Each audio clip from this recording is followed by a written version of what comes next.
Assalamualaikum warahmatullahi wabarakatuh. Yang saya hormati Bapak Ade Setiawan sebagai dosen pada mata kuliah Sistem Informasi Manajemen.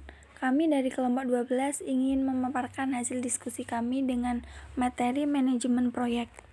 Sebelumnya, saya ingin memperkenalkan anggota kelompok kami yang terdiri saya sendiri, Nika Apriani dengan NIM 215221096. Yang kedua ada Nasyatul Hasanah dengan NIM 215221101. Yang ketiga ada Agustin Ferawati dengan NIM 215221111. Langsung saja, yaitu penyampaian materi untuk presentator yang pertama, silahkan. Proyek manajemen.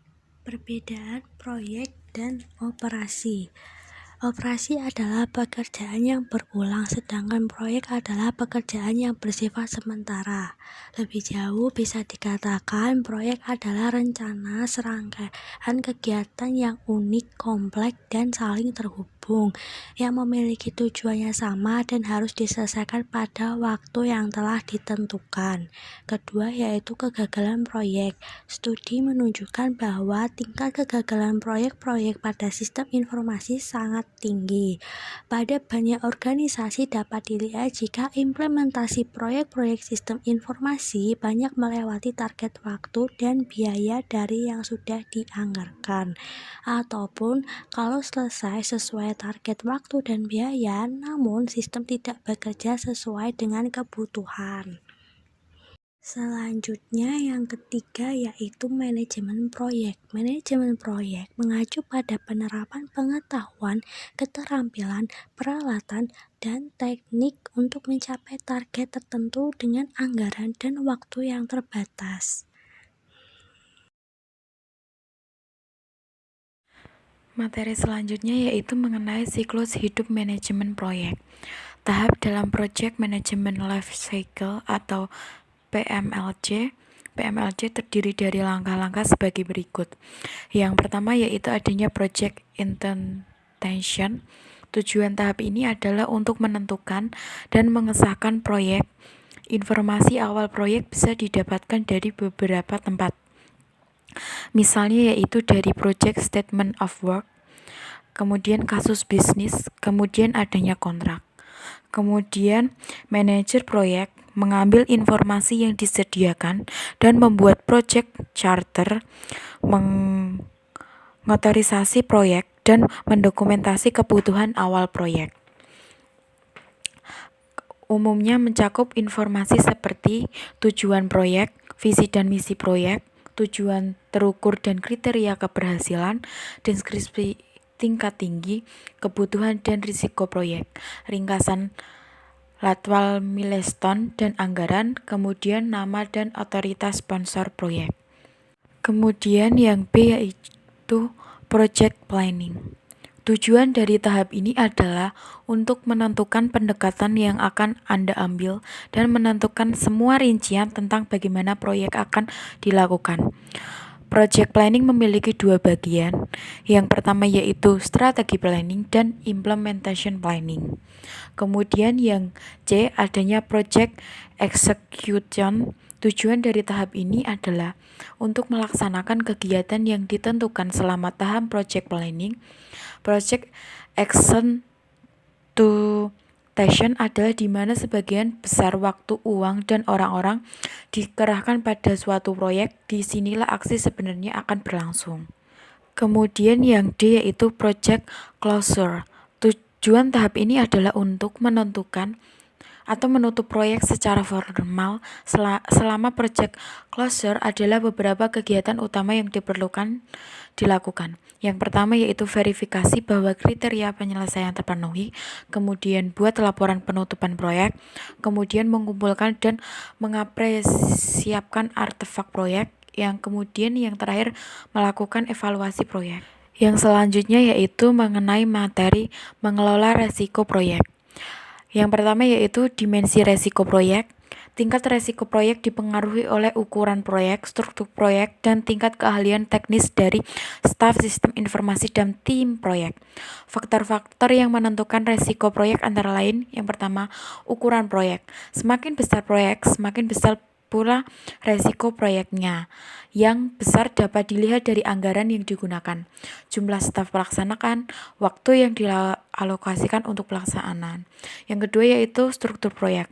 Proyek yang terstruktur adalah proyek yang sudah jelas skop pengerjaannya, kebutuhan bisnis yang jelas dan sederhana, sehingga output dan proses dapat dengan mudah didefinisikan.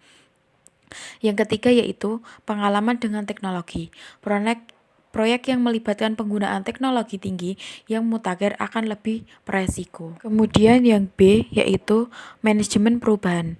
Perubahan pada sistem informasi memiliki dampak yang kuat pada perilaku karyawan dan budaya organisasi. Sebagian besar kegagalan proyek sistem informasi bukan karena masalah teknis, namun justru karena proses perubahan organisasi yang tidak ditangani dengan benar. Membangun sistem yang sukses membutuhkan manajemen perubahan yang cermat. Yang materi berikutnya yaitu tentang konsep implementasi. Implementasi sistem adalah pemasangan sistem baru yang akan berdampak dengan adanya banyak perubahan pada rutinitas semua kegiatan organisasi dan manajemen. Dalam proses implementasi, sistem analitik bisa disebut dengan agen perubahan karena analitik tidak hanya mengembangkan solusi teknis tetapi juga berperan dalam mengubah konfigurasi. Agen perubahan akan banyak berkomunikasi dengan pengguna sistem, menangani persaingan antar kelompok kepentingan, dan memastikan bahwa penyesuaian organisasi untuk perubahan tersebut sudah lengkap. Selanjutnya yaitu peran pengguna akhir. Tingginya tingkat keterlibatan pengguna dan dukungan manajemen sangat manfaat pada saat implementasi sistem. Ada dua manfaat partisipasi penggunaan dalam desain dan operasi sistem. Yang pertama yaitu dalam desain sistem, penggunaan akan memiliki lebih banyak kesempatan untuk membentuk sistem sesuai dengan prioritas dan kebutuhan bisnis mereka dan lebih banyak kesempatan untuk mengontrol hasilnya. Yang kedua yaitu penggunaan lebih cenderung untuk bereaksi positif terhadap sistem saat sudah selesai karena mereka adalah peserta aktif dalam proses perubahan. Kemudian penggunaan menyimpulkan bahwa seluruh proyek yang tersisa sebaiknya ditangani di spesialis informasi saja. Materi selanjutnya yaitu dukungan dan komitmen manajemen. Proyek sistem informasi yang mendapat dukungan dan komitmen dari manajemen di berbagai tingkatan akan dirasakan positif baik oleh pengguna maupun staf teknis. Kedua kelompok akan percaya bahwa partisipasi mereka dalam proses pembangunan akan menerima perhatian dan prioritas yang lebih tinggi. Dukungan manajemen juga memastikan bahwa proyek menerima dana dan sumber daya yang cukup untuk menjadi sukses. Selanjutnya yaitu pengendalian faktor-faktor resiko. Dalam proyek manajemen, tidak semua aspek dari proses implementasi dapat dengan mudah dikendalikan atau direncanakan. Namun, mengantisipasi potensi masalah dalam implementasi dan menerapkan perbaikan strategi yang sesuai dapat meningkatkan peluang sistem untuk sukses. Langkah pertama dalam mengelola resiko proyek adalah mengidentifikasi sifat dan tingkat resiko yang akan dihadapi proyek. Implementer kemudian dapat menangani setiap proyek dengan alat dan pendekatan manajemen resiko yang sesuai level resiko. Materi selanjutnya yaitu peningkatan keterlibatan pengguna dan mengatasi resistansi pengguna.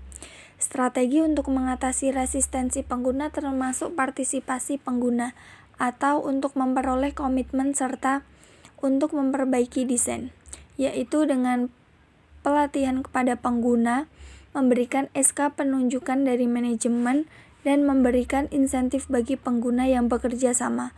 Sistem baru dapat dibuat lebih user-friendly dengan meningkatkan antarmuka pengguna akhir. Pengguna akan lebih kooperatif jika masalah organisasi diselesaikan sebelum memperkenalkan sistem barunya. Perencanaan formal dan peralatan pengendalian. Perencanaan untuk organisasi. Tujuan dari pengembangan sistem baru adalah untuk meningkatkan kinerja organisasi.